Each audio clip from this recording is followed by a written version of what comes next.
หยุดเลยนะแกรู้ปะว่าในนั้นน่ะนิโคตินเพียบเลยนะนิโคตินในบุหรี่ไฟฟ้ามันทำลายสมองส่วนการเรียนรู้นะแกยิ่งสูบสมาธิยิ่งสั้นความจำก็แย่ลงแถมยังเสี่ยงเป็นโรคปอดอักเสบเฉียบพลันอีกจริงดิแต่ควันมันก็ไม่เหม็นแถมไม่มีกลิ่นติดตัวด้วยโอ้ยถึงไม่มีกลิ่นติดตัวแต่สารเคมีโลหะหนักเพียบสูบแล้วเหนื่อยง่ายออกกำลังกายหรือซ้อมเต้นแป๊บเดียวก็หอบและเสียสุขภาพหมดอย่าให้บุหรี่ไฟฟ้ามาทำลายอนาคตและสุขภาพของคุณฉลาดเลือกฉลาดใช้ชีวิตไม่ตกเป็นเหยื่อบุหรี่ไฟฟ้าด้วยความปรารถนาดีจากสำนักงานประชาสัมพันธ์ที่ 3 กรมประชาสัมพันธ์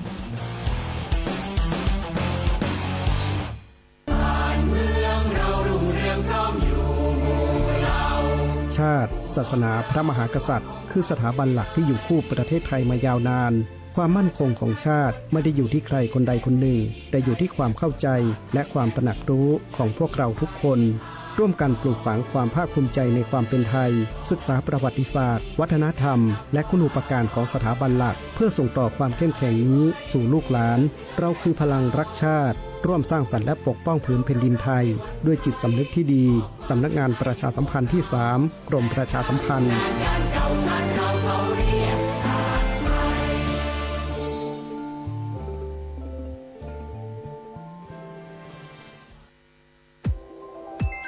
รายการวิทยุลำปางช่วงครอบครัวสุขสันต์ทุกวันจันทร์ 16 นาฬิกาหลังข่าวถึง 17 นาฬิกาสวทลำปาง FM 97 เมกะเฮิรตซ์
สวัสดีเจ้า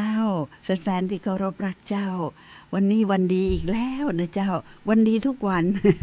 โดยเฉพาะอย่างยิ่งวันที่เฮาได้ปะกันนะเจ้าแฟนๆเจ้าวันนี้เป็นวันจันทร์นะคะวันจันทร์ที่11พฤษภาคมพุทธศักราช2569เป็นเดือน8เหนือเดือน6ใต้เจ้าเป็นวันแฮมนะเจ้าแฮม10ค่ำถ้าว่าเดือน8นี่นะเจ้าพี่น้องจะเสีย2วันนะเจ้าคือวันพุธกับวันศุกร์เป็นการนับเดือนนับวันต่างคติต่างล้านนานะเจ้าเนาะเดี๋ยวท่านผู้ฟังที่เพิ่งเข้ามาเจอรายการจะว่าเอ๊ะวันดีวันเสียอะไรนี่นะเจ้าข้าเจ้าก็อยากเพราะว่าเฮาอู้กับเมืองนะเจ้าเนาะก็อยากจะให้ได้แพร่หลายได้มีความหู้นะเจ้าว่าอ๋อทั้งนั้นที่เดือนเนี่ยตั้งภาคกลางนะเจ้าเป็นห้องเดือน6เนาะเอ๊ะได้อย่างมาเป็นเดือน8นะเจ้าเนาะก็เพราะว่าเฮานับตามกติต่างล้านนานะเจ้าเดือน8เหนือเดือน6ใต้แฮม10ค่ำเสียวันพุธกับวันศุกร์นะเจ้าข้าเจ้าจะมาออกรายการในวันจันทร์เนี่ยนะเจ้า คือรายการวิทยุลำปางเจ้าพี่น้องช่วงอะไรอย่างช่วงครอบครัวสุขสันต์นะเจ้าก็ขอบคุณชาตินักนะเจ้าผู้อำนวยการเพลงเนี่ยเป็นจะเลือกสรรเพลงแล้วก็ได้เพลงที่ถูกใจนะก็เป็นเพลงวันดีๆนี่นะเจ้าก็อยากคือเป็นวันเริ่มต้นสัปดาห์นะเจ้าด้วยความรู้สึกเพลงที่ม่วนๆนะเจ้าแล้วก็ฮื้อกำลังใจนะเจ้ารายการนี้จะออกอากาศนะเจ้าในเวลาประมาณนะเจ้าบ่าย 3:10 นาทีเจ้าคือหลังข่าวนะเจ้านะพี่น้องฟังข่าวจบปุ๊บก็เข้าสู่รายการเลยแล้วก็วันนี้จัดรายการสดนะคะท่านสามารถอู้เอ่ยกับข้าเจ้าซึ่งข้าเจ้าถือว่าเป็นพระคุณอย่างยิ่งแล้วก็ท่านที่โทรเข้าเนี่ยสร้างสีสันให้กับรายการนะเจ้าท่านสามารถโทรเข้ามาได้ที่หมายเลข054-224-556นะเจ้า054-224-556นะเจ้าอู้เอ่ยกันได้เนาะอยากให้อู้เรื่องอย่างก็อู้โดยเฉพาะข้าเจ้าว่าอยากให้เป็นเรื่องที่เกี่ยวพันกับครอบครัวนะเจ้าซึ่งหมายถึงอย่างความสัมพันธ์ระหว่างพ่อแม่เนาะพ่อแม่ลูกหรือสามีภรรยาหรือป้าอุ้ยแม่มอนป้าอุ้ยแม่มอนกับหลานนี่นะเจ้าหรือกับลูกตัวเองเนี่ยมันตึงมีเรื่องเนาะคนเฮามันอยู่กันนักกว่า2คนนี่มันตึงมีเนาะมีสะแม่งกันพ่อง แล้วก็มีสร้างสรรค์พ่องเนาะติข้าเจ้าว่าสะแม่งนี่ก็หมายความว่ามันขัดอกขัดใจเนี่ยมันบางทีบ่ถูกหูบางทีเนี่ยบ่ถูกตาเองนะเจ้าเนาะก็มันจะทำให้ความสัมพันธ์ในครอบครัวเนี่ยเสียไปเนาะแล้วก็บ่ม่วนแล้วก็เป็นความตุกข์รายการนี้อยากจะเป็นแฟนรายการกันเนาะเป็นคู่คิดคู่เรือนนะเจ้าเนอะท่านสามารถโทรเข้ามาได้อย่างที่ข้าเจ้าบอกเบอร์นั่นนะเจ้าก่อนอื่นข้าเจ้าก็อยากจะขอบคุณสวทนะเจ้าสถานีวิทยุแห่งประเทศไทยจังหวัดลำปางคลื่น FM 97 เมกะเฮิรตซ์นะโดยเฉพาะอย่างยิ่งขอบพระคุณท่านผอ.อัญชัน สรลำนะเจ้าแล้วก็คณะทำงานทีมงานข้าเจ้าถูกใจเปิ้งใจเนาะตะกี้เนี่ยในรายการสื่อสินล้านนาในการเนาะเปิ้นบอกว่าสวทเนี่ยทำงานกันเป็นทีมข้าเจ้ายืนยันนะเจ้าว่าแต่ทำงานกันเป็นทีมแล้วก็สอดประสานกันอย่างเป็นจังหวะจะโคนแม่ในวันหยุดนะเจ้าอาจจะเงียบสักหน่อยแต่ปรากฏว่าผู้ที่รับผิดชอบงานเนี่ยจะมาป่ากดตัวในทันทีบัดทอดทิ้งเลยอะนะจึงทำให้คนที่อยู่ต่างบ้านเนี่ยฟังเพลงฟังเรื่องราวอย่างราบรื่นแต่ก็เจ้า ถ้าแต่โทรเข้ามาบอกเนอะจะเป็นกำลังใจโทรเข้ามาบอกทีมงานทั้งหลายนะจ๊ะข้าเจ้าว่าวันหนึ่งมี24 ชั่วโมงแต่ที่สวทนี่เป็นทำงานนักหรือ24 ชั่วโมงนะเจ้าพอก่อนเปิดสถานีก็ต้องมาละนะมาเตรียมการจบรายการเนาะจบปิดสถานีเที่ยงคืนนี่นะกว่าจะเก็บกว่าจะปิดเนาะแล้วก็ดูแลสถานที่เนี่ยมันไม่ใช่ว่า24 ชั่วโมงนะเจ้านักกว่านั่นเพื่ออย่างเพื่อความสุขของผู้ฟังเนาะแล้วก็ประชาชนเป็นสถานีวิทยุกู้บ้านเขาเลยนะเจ้า ขอส่งมาเจ้าช่วงนี้อากาศเปลี่ยนเจ้าเป็นวัดเนาะจามไอเพราะฉะนั้นในรายการเนี่ยเจ้าถ้ามันติดขัดมาก็ขอส่งมาเถอะนะเจ้าข้าเจ้าอยากจะบอกว่านอกจากจะขอบคุณทางสวทที่ทำให้เขาได้อู้เอ่ยกันในเรื่องสร้างความสุขนะครอบครัวสุขสันต์นะเป็นเรื่องผัวๆเมียก็โทรเข้ามาได้นะเจ้าเนอะว่าท่านสามารถครองตนเนาะบางทีครองตนครองเรือนนะเจ้าจนอายุ70-80เนาะมาลิ้นกับฟันกับการกระทบกระทั่งกันก็เหมือนลิ้นกับฟันแต่ครองกันเนาะอยู่กันมาได้แล้วก็ลืมมันไปเห็นนะรักษาสัมพันธภาพกันได้ท่านเนี่ยจะได้เห็นนะเจ้า หรือแม้แต่ท่านอยู่คนเดียวนะเจ้าท่านอยู่คนเดียวแต่ว่าท่านก็มีเปื่อนบ้านเหมือนกับเจ้าข้าเจ้าถือว่าเปื่อนบ้านน่ะคือครอบครัวของท่านสวัสดีเจ้าข้าเจ้าดีใจตั้งแต่15:17 นาทีนะเจ้าเลยสวัสดีเจ้าคนเดิมเจ้า ค่ะขอบพระคุณค่ะเขาเป็นดีเจร่วมเนาะคุณยายกิ่งแก้วฟังรายการนี้นะเจ้าแล้วก็จะขอเพลงก็ขอได้นะเจ้าแต่ก่อนอื่นขอถามก่อนคุณยายชอบชื่อที่บอกว่าครอบครัวสุขสันต์ก็เจ้าชอบค่ะชอบได้อย่างถึงชอบก็ไม่ฟังไม่โทรได้อย่างถึงชอบในเจ้าลองบอกจากหัวใจแล้วว่าชอบกำนี่ก็ออกจากหัวใจน้อยๆของยายละเจ้าเต่ากำปั้นนี่นะเจ้ากำปั้นใหญ่ๆแล้วก็มันชอบสิถ้าไม่ชอบยายจะฟังนี่อย่างหรอเป็นคำยืนยันนะเจ้าเนาะแล้วก็อยากให้มีประโยชน์นะเจ้าคุณยายแนะนำได้นะเจ้าว่ารายการเนี่ยจะได้หรือข้อมูลจะได้ดีแล้วอาจารย์ก็ถูกต้องนะฮะเจ้าหรือว่ามีคนอื่นก็ได้เพราะยายน้อยความน้อยยายทอมตัวยายทอมตัวอีกแล้วยายทอมตัวว่าเป็นอย่างค่ะเนี่ยความน่าฮักของยายกิ่งแก้วเนาะคือจะบ่ทอดทิ้งรายการใดๆทั้งสิ้นเนาะยายขาดสวทไม่ได้ขาดไม่ได้เดี๋ยวจะบันทึกไว้นะ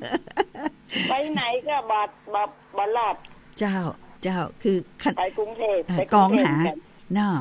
กองหารายการเขาเคยพูดไงเจ้านันทาฝนไปจับที่อื่นแล้วเนาะจันเนี่ยยายกิ่งแก้วเนี่ยบัดรอดไปไหนบัดรอดจากสวทหรอกเจ้าบ่ใช่บัดรอดไปไหนก็ต้องมีเนาะมีเป็นเพื่อนใจนะอยู่กรุงเทพก็ยังโทรเข้ามาหาทั้งติดตัวเองเปิดมาจ้างเนี่ยแต่โทรมาได้เนาะทำได้ค่ะเนี่ยค่ะเป็นตัวอย่างที่ดียายขาดวิทยุมได้แต่คนอื่นหมอหูเนาะแต่ยายขาดไปได้ถึงยายเล่นอย่างอื่นกระเปิ่นเชื่ออย่างมาจ้างก็บ่ใจบ่เพี้ยนไม่อยากทำค่ะเนาะเอาที่ใจชอบเท่านักกว่านี้อีกเอาที่ใจเล่นแล้วจะเท่านักแม่นแล้วค่ะทำอะไรอย่างก็ได้ที่ใจปรารถนานะเจ้าเนาะทำอย่างเงี้ยกดทับกดออกอย่างนี้สบายง่ายได้เนาะแค่นี้ก็เอาแล้วเนี่ยสุดยอดค่ะบ่ใจแค่นี้ค่ะโอ้กดห้องตำรวจมายับก็ได้แล้วกด1991 1661อะไรดีเลยค่ะตีเขาจะห้อง1996อีกอย่าง1661ก็เนี่ยบ่ผิดจ้ะ1669ค่ะขอโทษเนี่ยเนาะดีแล้วค่ะเป็นอย่างไว้นะต้องห้องลูกหลานเตือนยายจะห้องรถนี่ก่อนเจ้าแล้วเป็นกับบริการดีนะคะทันใจนะคะขอบคุณนะคะที่โทรเข้ามาขอบพระคุณค่ะขอบพระคุณค่ะเนี่ยเจ้าจึงบอกว่าคุณยายเป็นสีสันของรายการนะเจ้าข้าเจ้าจะกองหาแล้วนะเดี๋ยวนี้เนี่ยกองหาถ้าบ่มีเสียงโทรจากคุณยายขอบคุณจัดนักเจ้าสวัสดีเจ้าเนี่ยค่ะแฟนๆก็บดีละทิ้งพิมพ์ธิดาไปนะเจ้าแบบมีการออดอ้อนนะบดีละทิ้งรายการนี้นะเจ้าเพราะว่าเขาอยากทำให้ท่านมีความสุขนะเจ้าก่อนจะเล่าเรื่องเนาะเพราะว่าเขาเจ้าตั้งหลักได้ละว่าแฟนๆหลายท่านชอบสูตรมหัศจรรย์นะสำหรับเลี้ยงดูลูกคือมีความสุขแล้วก็สุขภาพแข็งแรงโดยชอบหนังสือ101วิธีทำให้เด็กฉลาดแล้วก็เจ้าก็สรุปไว้ว่าทั้ง101เนี่ยนะคะมีประโยชน์สวัสดีเจ้าสวัสดีเจ้าสวัสดีเจ้าที่จริงเสียงนี้ก็คุ้นนะเคยโทรไปหลายเสียงแล้วเจ้าเขาได้รับรู้กำลังจะได้ได้เบอร์ใหม่เจ้าอันขอโทรกุญแจแล้วนี่ไปเสียค่ะแต่ข้าเจ้าดีใจนะเจ้าติว่าอันโทรข้าเจ้าบอกคุณเสียงนี่แสดงว่าเริ่มโทรมาละสุมาแต่เจ้าโทรมาจากบ้านใดต่างใดนะเจ้าใจละเจ้านะแจ้แม่นละค่ะฟังรายการนี้แล้วโทรมาคือกำลังใจกันแน่เลยแม่กับเจ้ากำลังใจกันเด้อ เจ้าขอบคุณเจ้าฮ้อนๆอย่างอีเนาะ จันทร์ เจ้า ที่เจ้า ทุกเจ้านะทุกจันทร์ทุกแล้วก็ข้าเจ้าจัดวันเสาร์นะ แม่ว่าแต่ที่ว่าครอบครัวเนาะ เจ้าแต่เฮาจะตุกจะซุก เพลงได้กับเจ้า โอ้ได้กะค่ะได้คิดไว้ว่าอยากได้ จดหมถึงลูกแบบนี้กับเจ้า ชื่อจดหมายถึงลูกอีละเจ้าแหละ เจ้า โอ้ถ่ายดีจังเลยชื่อมันสอดคล้องกับรายการเนาะจดหมายถึงลูกมันเศร้าก็ค่ะ มันเศร้า มันเศร้าอยู่เนาะ อ๋อเศร้าอยู่ ที่ว่าอันมันมีเวลามาหาแม่น่ะ อ๋อค่ะค่ะ ที่ว่าอันก็เป็นลมตายพวกกลางๆแล้วไปปล่อยไก่เป็นแม่สองว่ามันหยังอีน่ะมีเวลาอีน่ะ โอ้ก็เฮาบ่ต้องเศร้าแต่คือเป็นเตือนใจอีเนาะเจ้าเนาะ ก็เจ้า ต่อจดหมายถึงลูกมันอันนักร้องเป็นไข่นะเจ้าพอจะปใจไม่ยิงปใจไม่ยิงเจ้า ฟังจัดมันเหมือนกันแล้วก็ลืมคนโง่นะ อะไรอย่าง เอาของแม่ก็ได้ จะอันใดแน่เอาอันใด ก็ของแม่ก็ได้ถ้ามันมีเนาะ ค่ะเดี๋ยวค่ะเดี๋ยวท่านหัวหน้าประสานจะพยายามเสาะหาให้เนาะเดี๋ยวขอถามหน่อยแต่เนี่ยอย่างเกิดแหละบึ๊บขึ้นมาว่าอยากฟังเพลงนี้อีน่ะ คือคิดถึงร้านสูตรมีไก่แล้วก็พ่อแม่อยู่อันตกเข้าเนี่ย เจ้าอ๋อละเหมือน เวลามาหาแล้ว ค่ะเหมือนละผู้เฒ่าอยู่บ้านอีเนาะแม่งกับเจ้าโอ้ก็ดีนะคะเพลงนี้เพราะว่าประเดี๋ยวนี้ครอบครัวส่วนใหญ่มักจะเป็นจะอี้นะเจ้า คือไปเนี่ยว่าหากินบางทีไปต่างจังหวัดไปทำตีไก่เนาะแล้วทิ้งพ่อแม่เจ้า แล้วพ่อแม่เป็นก็บ่ได้เจ้าจะการโอ้บ่เป็นอย่างบ่เป็นอย่างเขาจะหู้สึกไปด้วยกันนะคะ แต่อย่างน้อยเขาก็จะเก็บประโยชน์จากเพลงนี้เนาะว่าเฮาละทิ้งผู้ใหญ่บ่ได้นะเจ้าเนาะพ่อแม่มาข้าเจ้าเนี่ยพอวันเสาร์วันอาทิตย์เนี่ยลูกเนี่ยการต่างจังหวัดนะเจ้าปิกมาโดยอัตโนมัติลุกขึ้นอยากกับเขา เกยยะ2อย่างนี่น่ะ5อย่างเลยเจ้า เหมือนจะเลี้ยงดูด้วยความคิดถึงอีนะคะท่านวัน เลี้ยงมาหมดแล้วนานก็ได้ทำงานหมดแล้วว่า เจ้าแต่เวลาเขาปิกมาเขาแล้วก็หลานก็ได้ทำงานหมดลูกไปอยู่ค่ะงานอยู่ในเลี้ยงนึงอันแต่งบ้านแต่งจองได้ครอบครัวค่ะ แต่เขาก็ยังรู้สึกว่ามีความสุขเนาะเหมือนลูกลูกมาปิกมาอ้อมอกน่ะอันอย่างอีก็บ่ได้ถูกทิ้งนะเจ้าเนาะบ่ได้ถูกทิ้งเป็นก็มาแต่เขาเข้าใจเขาเนาะเขากำลังอยู่ในวัยที่จะต้องย่าหวากินนะคะน้องแม่เนาะเพราะฉะนั้นพร้อมแล้วมันก็เจ้าเพลงจ้าเพราะฉะนั้นค่ะต้องขอบพระคุณแม่จาดนะเจ้าค่ะเพราะฉะนั้นจะขออภินันท์ท่านด้วยเพลงเพราะเพลงนี้นะเจ้าขอบพระคุณที่โทรเข้ามาด้วยเจ้าเชิญรับฟังเจ้าโอ้ยจุ่มจืดนะเชิญรับฟังเพลงค่ะ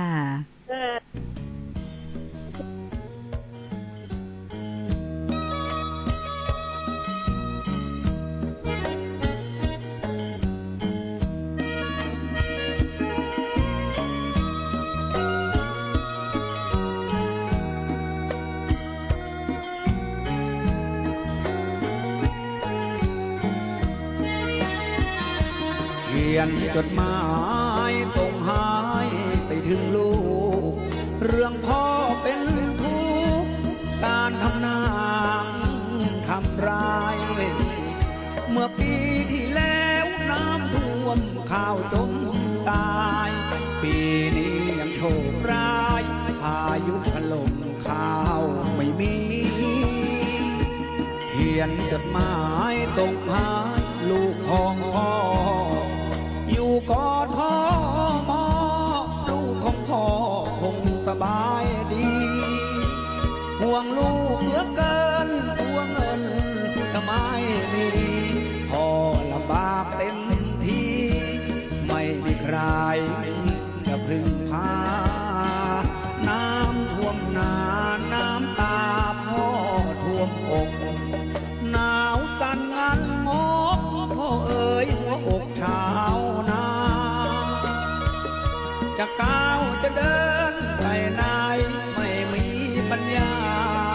ดแรงอ่อนล้าลูกจ้าพ่อลำเค็นเขียนจดหมายส่งหายไปถึงลูกถึงข้อเป็นทุกข์ก็ยังห่วงลูกทุกเช้าเย็นหากมีเวลาก็กลับมาให้พ่อได้เห็นมาอยู่กับพ่อตอนเป็นดีกว่ามาเห็นตอนตาย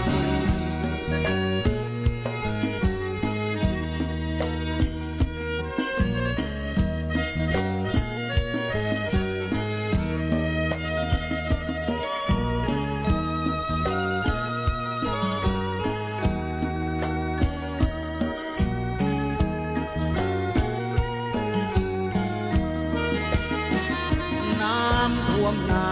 น้ำตาพ่อท่วมอก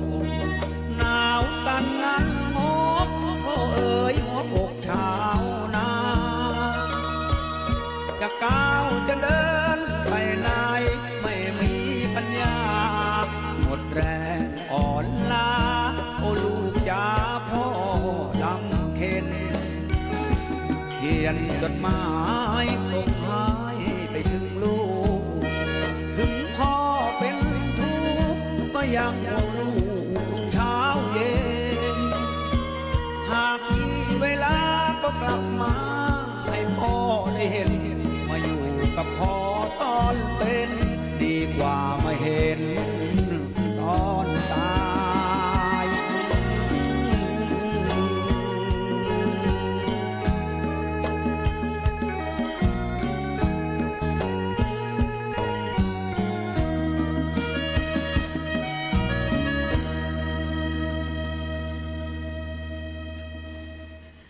โอ้ยอันที่จริงก็บ่ปอเศร้าตัวใดนะเจ้า เหมือนกับปอเป็นฮือสติลูกนะเจ้าเนาะข้าเจ้าชอบตรงเพิ่นว่า หากมีเวลาก็กลับมาให้พ่อได้เห็น มาตอนเย็นก็ได้อินะเจ้าดีกว่าจะได้เห็นตอนที่ปอตายอินะเจ้าโอ้ย น้ำตาจะย่อยน้ำตาจะปิเนาะแต่น่ะเจ้านี่หัวอกปอหัวอกแม่เนาะหัวอกเดียวกันบอกว่าลูกจะใหญ่ไปแล้วมีครอบครัวไปแล้วนะเจ้าก็ตึงกองหาอะไรหาเกิดถึงพอหันหน้าก็อยากให้เงือกินฮือล้ำฮือได้อู้ได้เอ่ยแต่ใครมีความรู้สึกอย่างอี้เหมือนในเพลงนี่แล้วเหมือนแค่เจ้าของเจ้าโทรเข้ามาแบ่งปันกันจิมเนอร์จะได้รู้สึกว่าเฮาบ่ได้ผิดปกติ นะเจ้า แต่แต่มีแต่นะมันก็ต้องมีขอบเขตเนาะอันนี้ข้าเจ้าสอนตัวเองนะเจ้าเพราะว่าลูกใหญ่แล้วแบบอยากให้เป็นความขัดแย้งเหมือนอย่างข่าวของดารานี่นะที่ตอนนี้กำลังดังนี่นะเจ้าที่ว่าผูกพันกันล่ำซึ่งข้าเจ้าเข้าใจถึงสองเลยนะถึงลูกเนาะลูกบ่าวเปิ้นที่เป็นดารานั่นนะแล้วก็เข้าใจคุณแม่ซึ่งฮักลูกขนาดเนาะจนกระทั่งไปไหนเอาออกแอมคางตลอดเลยนะเจ้าลูกเป็นดาราตัวเก่าก็สมัครเป็นผู้จัดการส่วนตัวอู้ง่ายๆบัลละใส่ตากันไปเลยแล้วอ่อนมันก็ใหญ่เนาะเป็นบ่าวหำซ้ำโอ้จนมีความรู้สึกว่ามันผูกพันเหมือนอย่างกับเถาวัลย์พันเกี่ยวนี่เนาะมันเข้ามาเป็นตัวของตัวเองซึ่งก็ขอบคุณเปิ้นเนาะขอบคุณแม่ลูกกูนี่นะเจ้าตีฮือสติเนาะฮือสติกับคนที่เป็นพ่อแม่ที่ฮักลูกแสนฮักแต่เขาต้องมีชีวิตของเขาเองนะเจ้าเขาจะต้องดำรงตนอยู่ได้โดยบ่มีเฮาเขาก็อยู่ได้เนาะบ่ใจโตยไปดูแลทุกอย่างจนกระต้าวใหญ่แล้วจบป30-40แล้วมันก็เรียกว่าเฮาไปฝึกบ่ดีเฮาฝึกบักเขาท่าเฮาบ่มีวันที่จะจากไปกะเนาะเนาะก็ขอบคุณนะเจ้าที่แฟนจากนาแจ้ขอเพลงดีๆเข้ามาและขณะนี้ก็มีเพลงนะคุณป้าคณิษฐาก็ขอมาข้าเจ้าบ่อยากคือเสียจังหวะก็เลยอยากจะ เปิดเพลงให้ฟังนะเจ้าแล้วก็ขอบคุณหัวหน้าประสานด้วยท่านหาเพลงได้ในเวลาอันรวดเร็วแล้วก็ตอบสนองความสุขของผู้ฟังนะเจ้าเพราะรายการนี้คือรายการครอบครัวสุขสันต์นะเจ้าเราจะทำให้ครอบครัวมีความสุขนะเจ้าจากจดหมายถึงลูกตะกี้นะเจ้าเราจะไปสู่เพลงคิดถึงของคุณธานินเชิญรับฟังเจ้า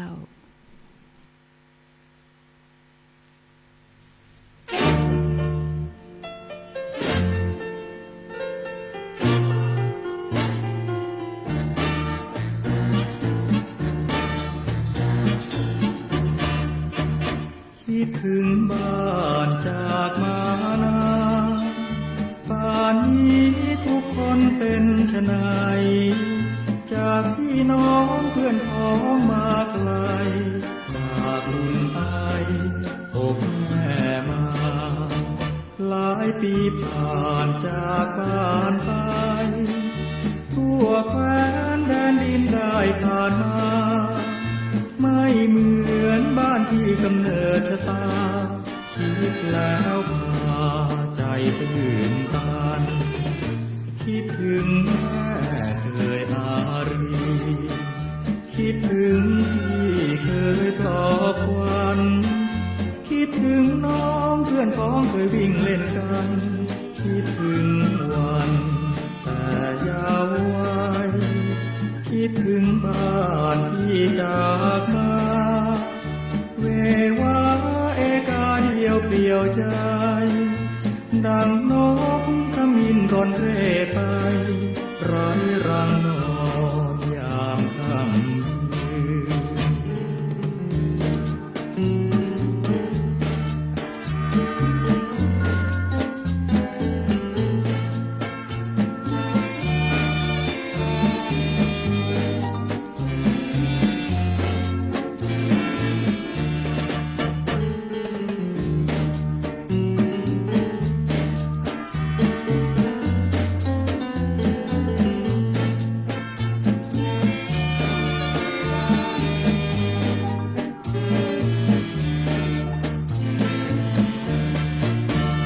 คิดถึงแม่เคยอารี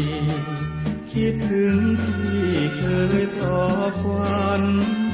คิดถึงน้องเพื่อนพ้องเคยวิ่งเล่นกันคิดถึงวันแต่เยาว์วัยคิดถึงบ้านที่จากมาเววาเอกาเดียวเปลี่ยวใจดังนกขมิ้นร่อนเร่ไปไร้รังนอนยามค่ำคืน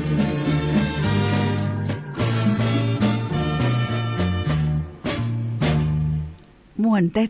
เจ้าขอบคุณคุณป้าคณิษฐาเนี่ยเจ้าโอ้กันนี่โทรเข้ามามันเนี่ยเจ้าคิดถึงนะเจ้าแล้วก็จังหวะก็คือขึ้นนะเจ้าเรียกว่าดึงอารมณ์บาฮือเศร้าเนาะบาฮือเศร้าไปตัวจดหมายถึงลูกนะแต่ละก็รู้สึกแช่มชื่นขึ้นมาโดยเฉพาะอย่างยิ่งพอข้าเจ้าได้ฟังเพลงนี้นะเจ้าข้าเจ้านึกได้เลยว่าเนี่ยหยั่งถึงคิดถึงเนี่ยนะเจ้ามันก็ไปตัดกับเรื่องของสมองที่ข้าเจ้าเคยเอามาเล่าฟังนะเจ้าที่ว่าการพัฒนาละอ่อนเนี่ยเจ้ามันมีคนเฮานี่มันจะพัฒนาขึ้นหมายความว่าจะยังหนูยังนกยังแมวเนาะเป็นแมวก็เป็นแมวอยู่นี่นะแต่คนเนี่ยจะมีการยกระดับตัวเองพัฒนาตนเองขึ้นนะเจ้าปรากฏว่าคุณหมอประเสริฐเนี่ยเขาจะกำลังจะเชื่อมโยงกับคนเนี่ยคุณธานินห้องเพลงคิดถึงนะเจ้าคือคุณหมอประเสริฐเนี่ยนะเจ้าได้คำอธิบายง่ายๆคือเข้าใจพัฒนาการของมนุษย์นะเจ้าว่าเขาจะเริ่มก่อเกิดการมีตัวตนของเขาขึ้นมานะเจ้าเปิ้ลบอกว่าในช่วงหนึ่งประมาณขวบถึง3 ขวบนี่นะเจ้าเกิดมาละช่วงเนี้ยลูกเนี่ยจะมาแยกตัวออกจากแม่จะเรียกว่าติดแม่ไว้อีเตอร์เนาะเป็นช่วงเวลาที่จะพัฒนาสายสัมพันธ์เนาะสายสัมพันธ์น่ะเจ้าเขาเจ้าว่าสายสัมพันธ์คือมันมองบ่หันแต่ถ้าหากว่าแม่เนี่ยเอาใจใส่ ดูแลด้วยความรักอบอุ่น แล้วทำให้เขามั่นคงเขาบอกกลัวเนาะแม่ไปไหนละไฮแวเองนะเจ้าช่วงเนี้ยถ้าลูกเนี่ยรู้สึกมั่นคงเนาะมันจะเป็นการพัฒนาสายสัมพันธ์ที่มองบ่หัน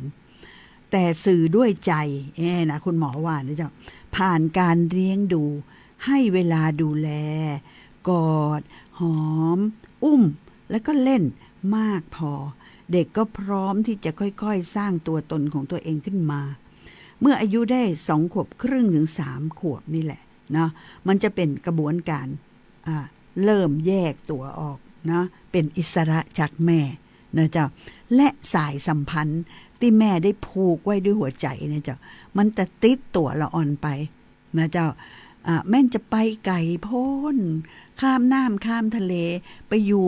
ต่างประเทศเมืองต่างเมืองนะเจ้าเปิ้นจะคิดถึงอย่างที่คุณธานินบนห้องเพลงเนี่ยเจ้าเปิ้นจะบอกว่าคิดถึงบ้านจากมานานหลายปีแน่แล้วก็เจ้าบ่ใจไปโหลดละเลย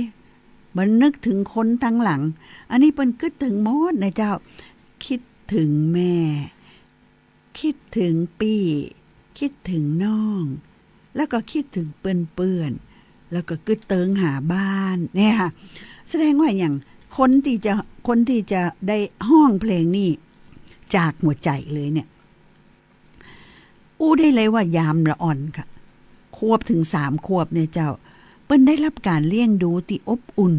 เนาะจะมีที่ไปอยู่ไกลนะเจ้าแล้วก็มึนเนาะจะเพราะเฮาจังโทรโตยถ้าตะกอนนี่ก็จดหมายโตยเนาะประเดี๋ยวนี่ก็โทรศัพท์กดเลยมือถือโตยอย่างได้บางทีก็บ่ฮับเองก็มีนะเจ้าแล้วเฮาก็ไอ้ทอดอะไรแต่ยังบ่โทรหาแม่สักน้อยยังบ่เล่าอันยังคือป่อฟังสักน้อยหนึ่งเนาะน่ะอีก็มีนะเจ้าเพราะอย่างถ้าโดยการอธิบายด้วยความสัมพันธ์ของมนุษย์นี่นะเจ้าเฮาก็อู้ได้เลยว่าเพราะยามน้อยเนี่ยเขาต้องย้อนกลับไปดูเนาะพ่อแม่ติลูกห่างเหินนี่นะต้องไปดูว่ายามน้อยเนี่ยเขาได้กอดได้หอมอย่างที่คุณหมอเขียนนี่นะเจ้าที่ดูแลเลี้ยงดูกอดหอมอุ้มแล้วก็เล่นอย่างคุณหมอบอกก็เพราะสิ่งดีๆเหล่านี้ความอบอุ่นเหล่านี้นะเจ้ามันจะเป็นเหมือนสายใยนะเจ้านะเป็นห้องว่าสายสัมพันธ์เขาเจ้าใส่คำฝรั่งด้วยเนอะ attachment นี่นะเดี๋ยวจะได้เห็นว่ามันเป็นวิชาการแท้ๆนะเจ้าพ่อแม่พี่น้องมันเป็นช่วงของการสร้างสายสัมพันธ์ถ้าเขาอบอุ่นในช่วงขวบถึง3 ขวบนี่นะเจ้าสายใยที่มองใบหันนี่มันจะผูกเขาไว้นะเจ้าย้ำอยู่ในต้องเนี่ยเขามีสายใยเนาะถ้าว่าไปก็คือ6เนาะรกนะ6เนาะแม่กินยังลูกกินต้ยเนาะพานรกซึ่งเป็นสายเลือดจากอกนั่นแหละนะเจ้านะแต่เมื่อคลอดออกมาเนี่ยเนาะแล้วได้รับการเลี้ยงดูที่อบอุ่นจริงใจจริงจังนะเจ้าอุ้มหอมกอดเนี่ยท่านก็ได้สร้างรกที่มองไม่เห็นนะสร้างสายสัมพันธ์ที่มองไม่เห็นกับลูกก็แล้วนะเจ้ามาถึงตอนนี้ก็อยากจะเน้นเนาะแม่ย่าแม่ยายเนาะถ้าลูกมันไปทำงานเขาก็บ่ทิ้งนะเจ้าเนาะแล้วออนนั่นน่ะเขาถึงเขาไปไก่สมมุติว่าเขาได้ไปเรียนต่างประเทศเขาจึงจะมีโทรศัพท์มาเขาจึงจะถามว่ายายเนาะกินวันนี้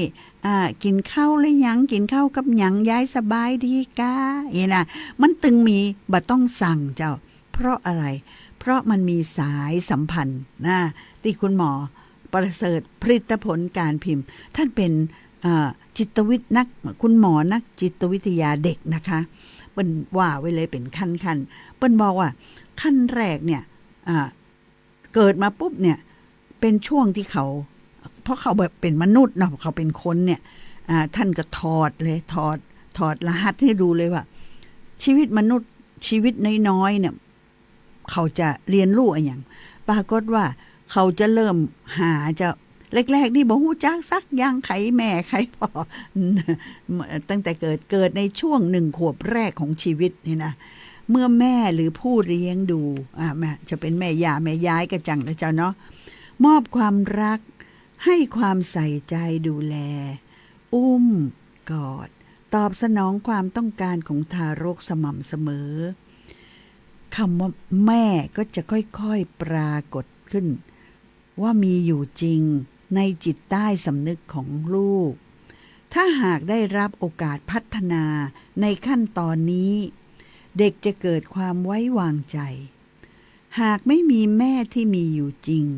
เด็กก็ยากที่จะไว้วางใจคนอันนี้เป็นงานวิชาการทางแพทย์นะเจ้า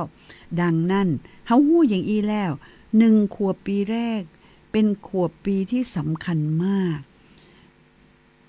บ่ใจไปใส่ใจเมื่อจะไปโรงเรียนไปซื้อเสื้อซื้อกระเป๋าซื้อย่ามซื้อเป้อย่างโหคือพร้อมเลยบ่ใจนะเจ้าเกิดมาขวบปีแรกเนี่ย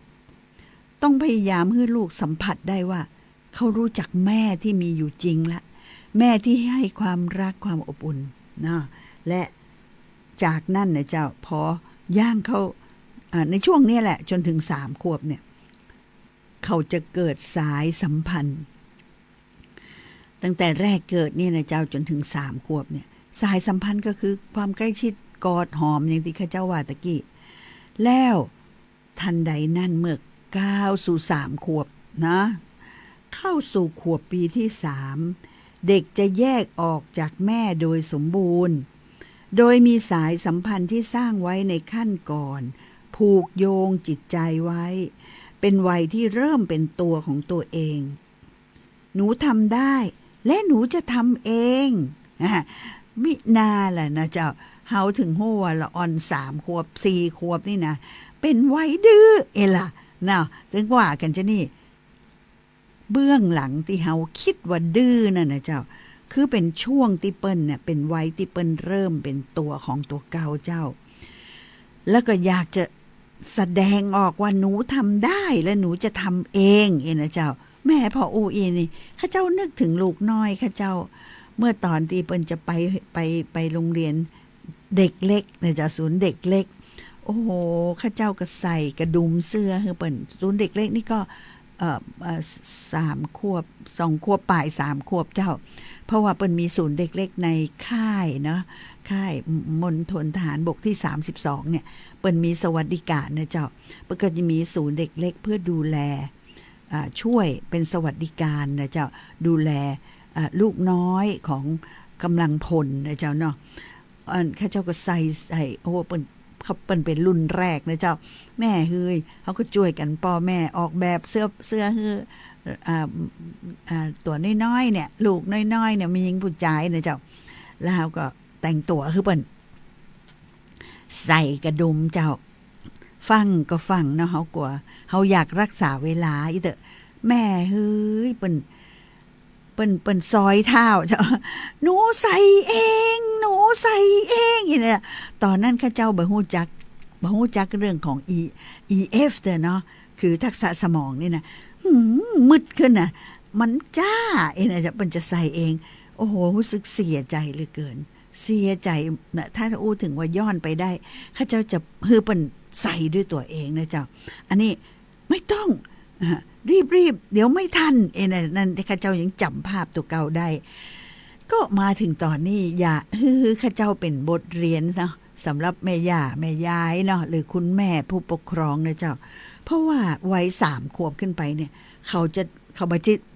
จะมีภาวะใหม่เจ้าบ่ใจติดแม่แบบติดเป็นตังเมเลยนะเจ้าเปิ้นจะเริ่มเป็นอิสระเจ้าเป็นวัยที่เริ่มเป็นตัวของตัวเก่าแล้วก็อยากจะโชว์ออฟว่าเขาเนี่ยสิ่งต่างๆที่เขาเรียนรู้ได้ด้วยตนเองนะเจ้านี่เป็นขั้นที่3นะเจ้าและขั้นที่4เนี่ยก็คือช่วง3 ขวบขึ้นไปเนี่ยจนถึง5 ขวบเนี่ยเขาจะเป็นช่วงเห็นคุณค่าในตัวเองและจะเห็นได้อย่างไร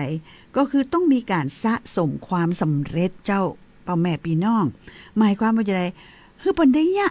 เปิ้นได้ เล่นเตอะคือเปิ้นได้สัมผัสได้ลงมือปฏิบัติด้วยตนเอง แล้วก็เป็นการสะสมความสำเร็จกองทรายได้ลูกสามารถเนี่ยทรายนี่คือมันเป็นก้อนๆได้แหมเยี่ยมมากอย่างอีห้องว่าลูกเป็นคนมีความพยายามนะหรือว่าเนี่ยคือชมจนทำให้เขารู้สึกว่าเขาสำเร็จเขาทำสำเร็จแน่นะเจ้าเพราะฉะนั้นมันเป็นการทำให้เขาเห็นคุณค่าในตัวเองนะเจ้าคุณหมอบอกอีกนะเจ้านอกจากเด็กจะเกิดความรู้สึกดีกับตนเองเห็นคุณค่าในตนเองแล้วหากผู้ใหญ่ให้การชื่นชมเด็กก็จะยิ่งสะสมความสำเร็จคุณหมอใจคำว่าสะสมนะเจ้าเพราะมันจะไปอยู่ที่สมองนะเจ้าประสบการณ์ทุกประสบการณ์คือความรู้นี่ถูกสะสมไว้นะเจ้าในหนังสือเขียนต่อไปว่าเด็กก็จะยิ่งสะสมความสำเร็จในสิ่งที่ตัวเองทำทุกวันเกิดเป็นความภาคภูมิใจเห็นคุณค่าของตนเองและกล้าริเริ่มเองก็ค่ะ4 ขั้นแล้วนะเนี่ยเห็นหรือยังเจ้าว่ามนุษย์เนี่ยมีพัฒนาการแต่ถ้าบ่ได้ฮับย้อนไปนะเจ้าถ้าบ่ได้ฮับซึ่งสิ่งเราเนี่ยเพิ่นบ่ที่เกิดมาแล้วเพิ่นได้เองนะเจ้ามนุษย์เป็นสัตว์ที่จะต้องได้รับการดูแลสั่งสอนถ้าเปิ้นบ่ได้รับตอนแรกถ้าเปิ้นบ่มีความรู้สึกว่าเปิ้นมีแม่ที่มีอยู่จริงเปิ้นจะเป็นคนที่บ่ไว้ใจใครเลยนะจ๊ะแล้วถ้าต่อมา3 ขวบบ่ได้สร้างสายสัมพันธ์ด้วยการให้ความรักที่อบอุ่นเปิ้นจะรู้สึกเลยว่าตัวเปิ้นเองเนี่ยเนาะถูกละทิ้ง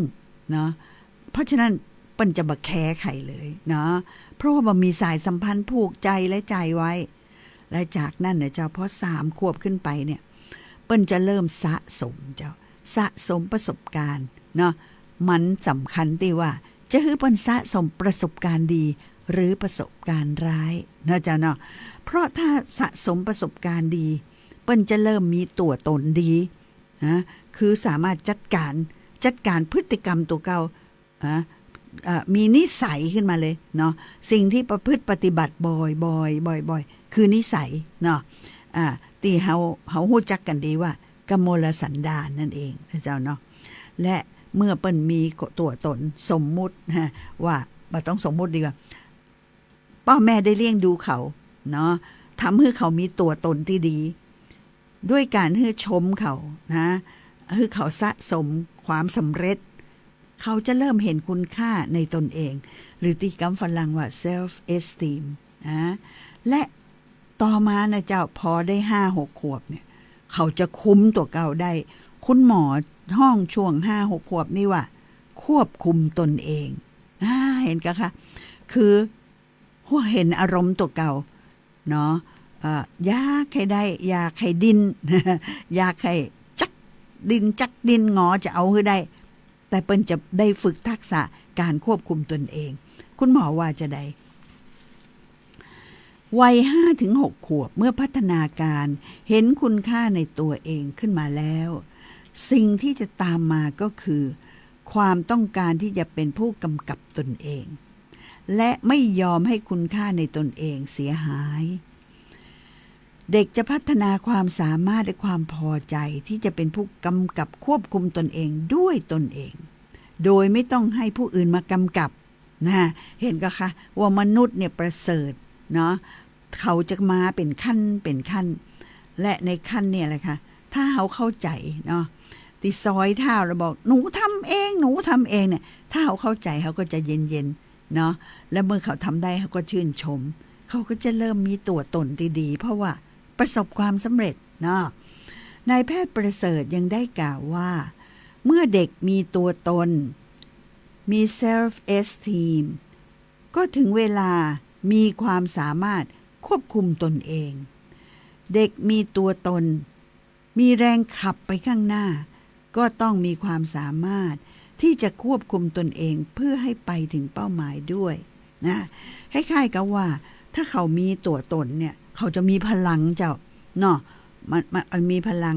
ถ้าเฮาบ่เข้าใจเขาจะไปเนี่ยอย่ามาแหงนักนะอยู่ดึงๆเหียพ่องนะนี่คือสิ่งที่อาจจะเกิดขึ้นแต่เนี่ยเขามีตัวตนของเขาแล้วเจ้าและก็อยากจะทำสิ่งต่างๆเพื่อประสบความสำเร็จอย่าไปบล็อกเขานะเจ้าอย่าไปหยุดพลังนั้นแต่ใจคำอู้ที่อ่อนหวานปณีประนอมแล้วก็ให้เหตุผลนะเพื่อที่ว่าเขาจะได้ควบคุมและกำกับให้พลังเขานะพอดีนะจ๊ะเนาะในขั้นที่6นะเจ้า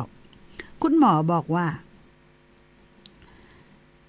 ขั้นที่6เป็นคุณลักษณะที่พัฒนาขึ้นคู่ขนานมากับการมีตัวตนนั่นคือ EF มาถึงหัวใจแก่นของที่ข้าเจ้าอยากจะเล่าให้ฟังนะเจ้าเนาะตั้งแต่ปลายปีที่1ขึ้นปีที่2แล้วหากเด็กได้รับการส่งเสริมให้ได้คิดได้ตั้งเป้าหมายได้ลงมือทำได้มีประสบการณ์ที่จะฝึกให้ได้กำกับตนเอง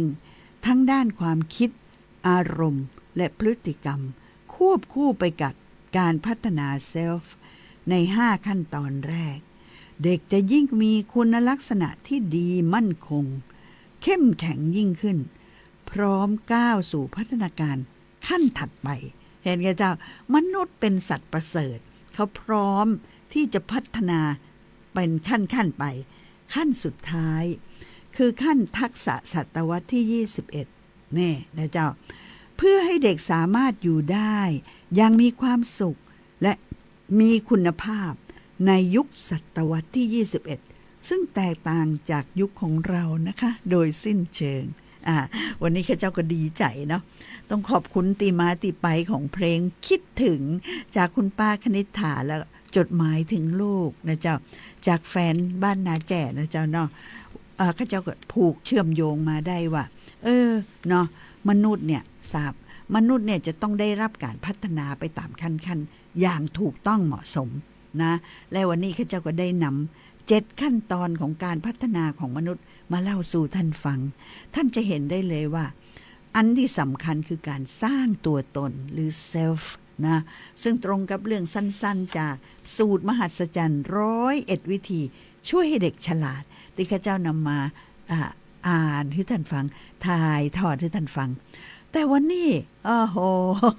แงะหน้าดูนาฬิกาโอ้ยเอาเวลาจะอยู่ด้วยกันสัก3 นาทีแต่ดีใจเจ้าว่าวันนี้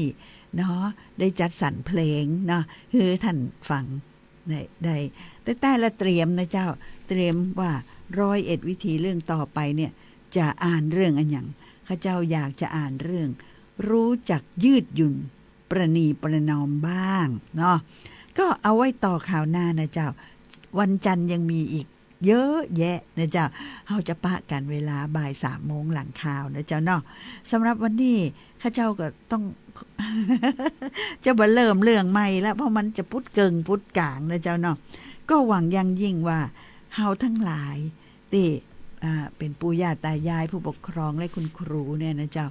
คือผู้สร้างนะคะคุณพ่อคุณแม่เนี่ยบ่ใจพ่อแม่เฉยๆนะคะท่านคือผู้สร้างอนาคตของลำปางอนาคตของประเทศและอนาคตของโลกนี้นะเจ้าถ้าเขามีลูกหลานดีเขาก็นอนตายตาลับแล้วจะเนี่ยรับตาบ่ได้เนี่ยบ่ได้นี่บ่เนี่ยอย่างเนี่ยมันบ่ได้มันจะต้องใช้วิธีการที่ใช่เพราะฉะนั้นรายการนี้นะเจ้าครอบครัวสุขสันต์จึงได้พยายามนำวิธีการนะสร้างละอ่อนนะคะมาแลกเปลี่ยนมาถ่ายทอดเอาไว้ต่อกันจัดหน้านะเจ้าสำหรับวันนี้ข้าเจ้าพิมธิดาดีบุกคำต้องขออนุญาตอำลาท่านไปก่อนพบกันจันทร์หน้าเจ้าสวัสดีเจ้า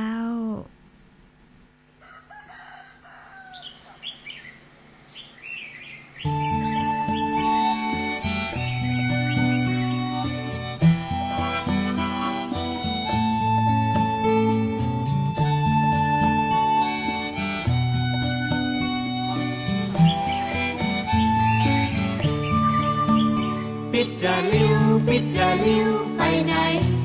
ในสวนลำไยบ่หันมีสักตัวปิดจะลิ้วเคยเคาะห้องอยู่หิมหัวส่งเสียงหลายตัวฟังแล้วป่าม่วนใจเป็นนกตื่นมาห้องเพลงบรรเลงคือคนได้ฟังคนไทยญี่ปุ่นฝรั่งมาแอวมาฟังก็ยังชอบใจโผพินโบกบินตารอนถูกตอนถูกยับไปขายจากสวนจากดอยห่างไกลไปอยู่เมืองใต้กึดเติงบ้านเฮาปิดจะลิ้วปิดจะลิ้วไปไหนในสวนลำไยบ่หันมีสักตัวปิดจะลิ้วเคยเคาะห้องอยู่หินหัวส่งเสียงหลายตัวฟังแล้วป่าม่วนใจตื่นเจ้าวันนี้ส่งเสียงสำเนียงฟังแล้วมนมองทุกคำอยู่ในกล้องท้องบ่เหมือนเสียงห้องในสวนในดอยนกน้อยยามนี้เปลี่ยวเหงาหมู่เฮาก็เฝ้ามองหาหัวใจผูกพันกันมาเกยอยู่ล้านนาผู้คนล้านนาปิดจะลิ้วปิดจะลิ้วไปไหนให้ย้ำเอาไปปล่อยคืนปิดมา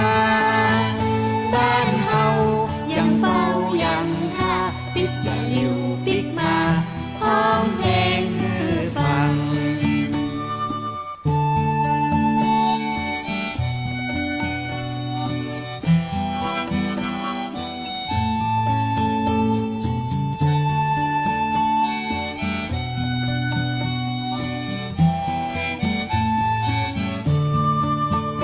ปิดจะลิ้วปิดจะลิ้วไปไหน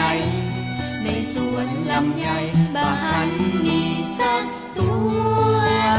ปิดจะลิ้วเคยเคาะห้องอยู่หิมหัวส่งเสียงหลายตัวฟังแล้วป่าม่วนใจตื่นเจ้าวันนี้ส่งเสียงสำเนี